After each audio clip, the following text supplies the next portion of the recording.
So I have been living in the Netherlands for a little under 1 calendar year. And what a lot of people don't know, especially if they're new to my channel, is that I actually never visited the Netherlands before I moved here. I literally landed here and made this my second home, if you will. That said, while I am a big proponent of taking big leaps of faith, like, for example, moving to a country that you've never previously visited, I also like to do a bit of research before I do these leaps of faith so that I can have a little bit more peace of mind.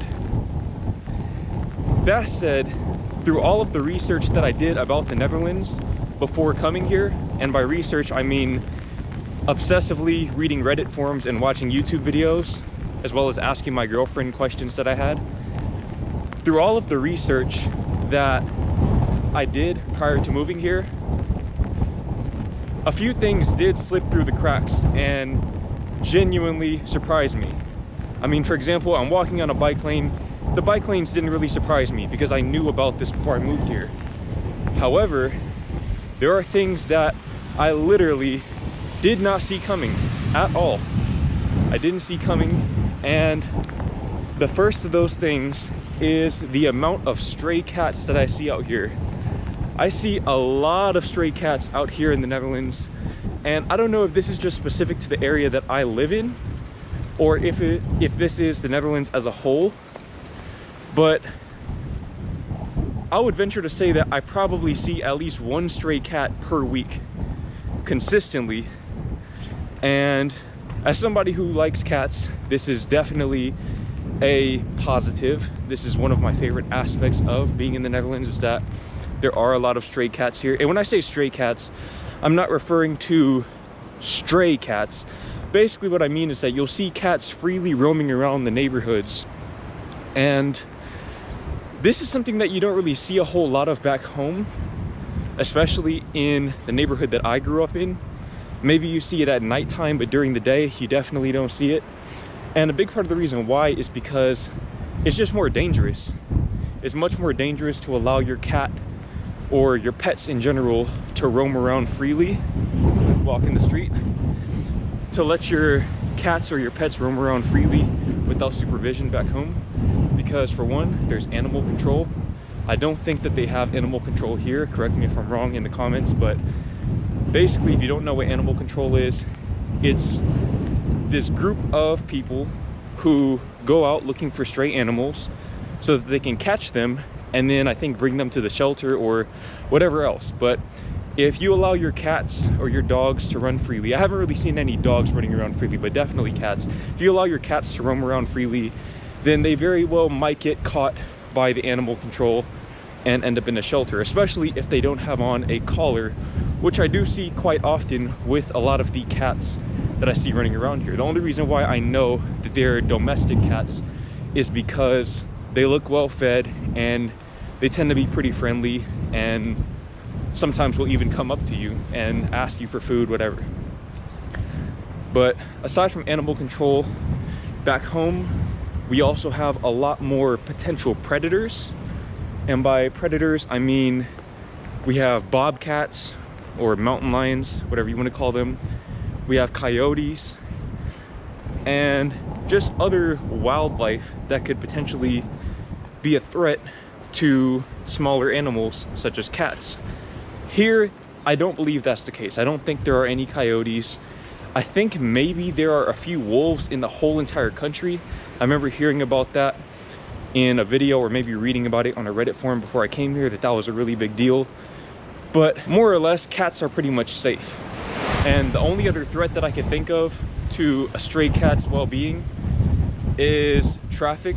So, I mean, the potential for getting hit by a car. But as you can see, the way these roads are structured, the roads are a lot smaller. The drivers drive a lot slower and are a lot more careful and pay much more attention to the roads as they drive than they did back home. So I would say that the chances of that happening are much less than they were back home as well. By the way, I hope you can hear me. The wind is blowing like crazy today. I don't know if this tree right here just fell because of the wind, or if somebody cut that off or what. But anyways, stray cats. That is the first thing that I did not expect to see here in the Netherlands. Now the next thing that has surprised me about the Netherlands, hold on real quick.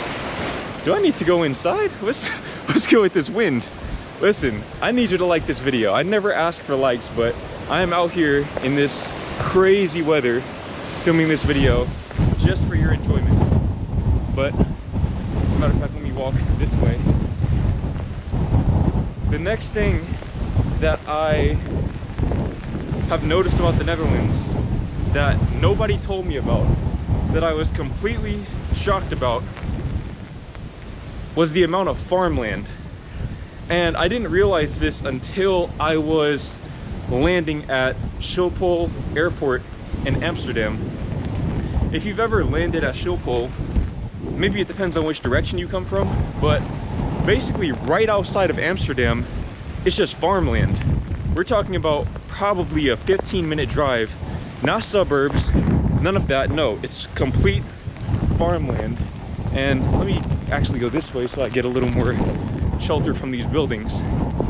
But you basically have uninterrupted farmland, and maybe throughout some of my other videos you've seen farms in the background or just large fields. I typically try to stay in more dense urban or suburban populated areas so that you can get a better sense of the architecture and whatnot. But there are definitely a lot of farms out here. I would almost venture to say that the majority of the country is farmland. And the reason why this surprised me is because my perception of the Netherlands being such a small country by land area was that it's a very dense area that has nowhere left to build. But from what I can tell, there's plenty of area left to build. I guess the area is just not designated for building. It's designated for farms, for agriculture, which makes sense because of course people need to eat. But I found it really, really interesting that in a country where there's such a big housing crisis, where people are having to sign up for wait lists in order to get an apartment. I mean, you have, like I said, 60% of the country is completely uninhabited. It's just farms, or not even farms per se, but fields. Again, I really hope you can hear me because this wind is absolutely insane. And that brings me to the next thing that surprised me about the Netherlands. The next thing that nobody told me before coming here was the wind.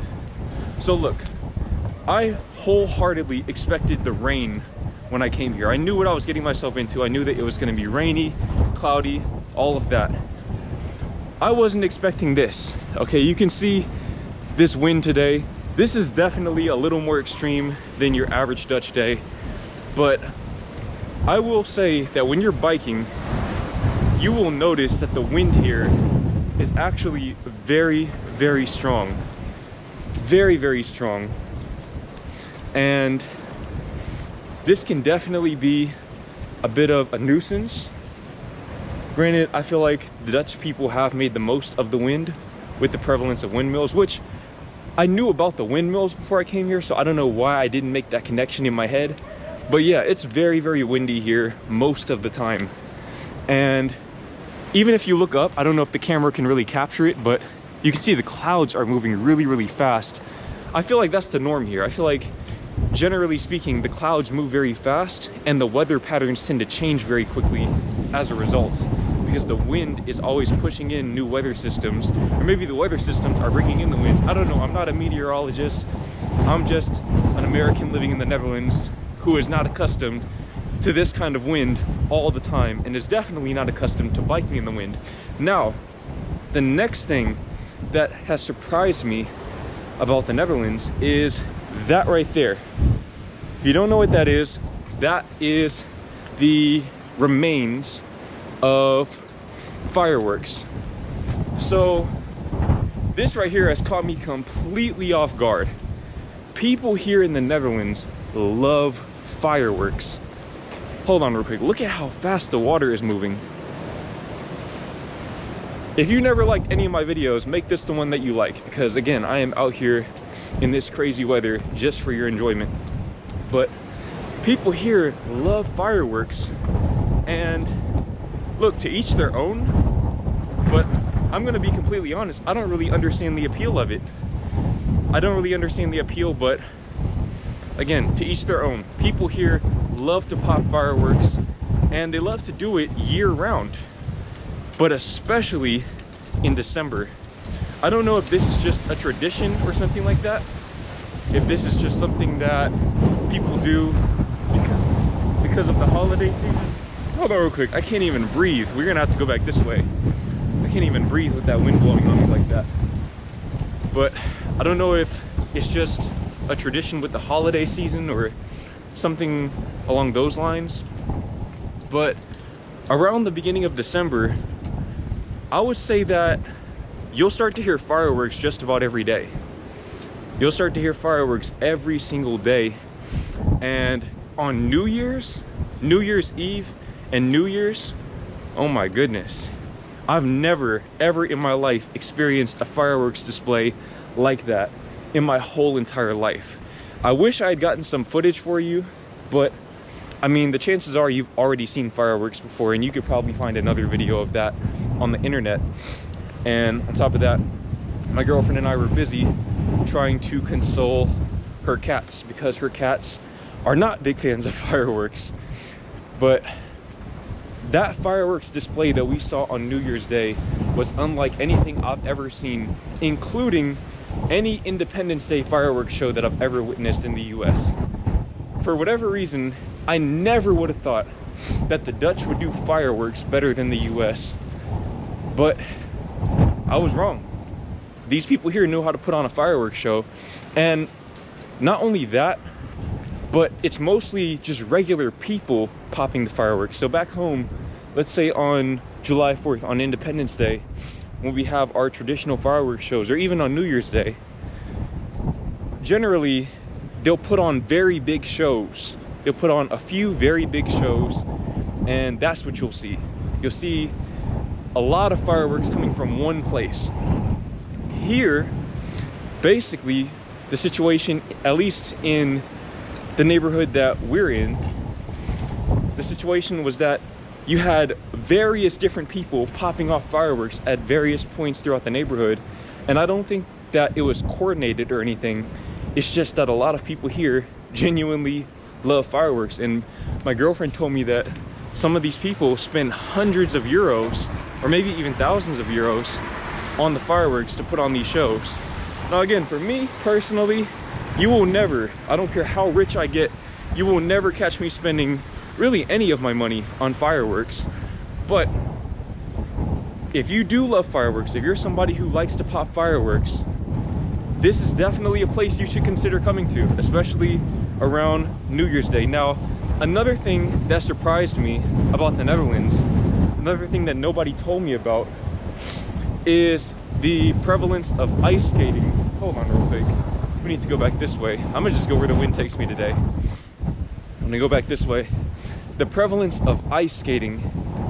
So just yesterday, my girlfriend and I, along with some of her family members, went ice skating, and oh my goodness, this was my first time ice skating in, I want to say 10 years, 10 or 11 years.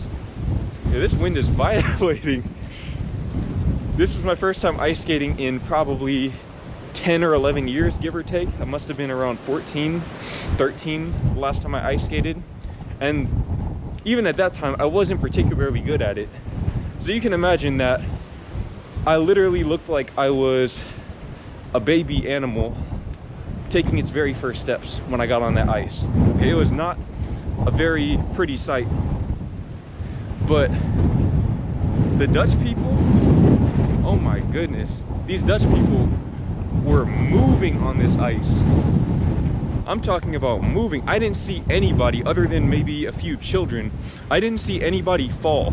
I think that's the thing that really stuck out the most to me, was that nobody fell and everybody looked at least relatively competent, or maybe 80% of people looked relatively competent.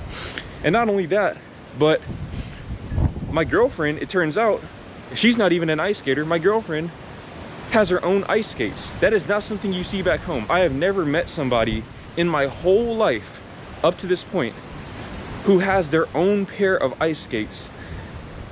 But she does. She does, her sister does. And then another one of their family members is a higher level ice skater, and she's doing all the spins and stuff like that. That's not me. Okay, I'm a pretty athletic person, but that is not me. I don't have the coordination, I don't have the balance for that. That's just not me. But these Dutch people, when I tell you I saw old men with their hands behind their back like this, going probably as fast as a car around that ice. I mean, looking completely comfortable. Apparently ice skating is a really big sport here, which I just didn't know. I never knew that. Back home, ice skating is more of a novelty thing that you maybe do with your friends or family once a year or once every few years, something like that. It's kind of like bowling or top golf, something like that. But here in the Netherlands, these people can really skate. And I guess it makes sense because this is a cold country. I bet a lot of the Nordic countries are just as good, if not better, than the Netherlands at ice skating. I don't know. I don't know anything about the ice skating scene. I just know that the Netherlands has to be a top player in it.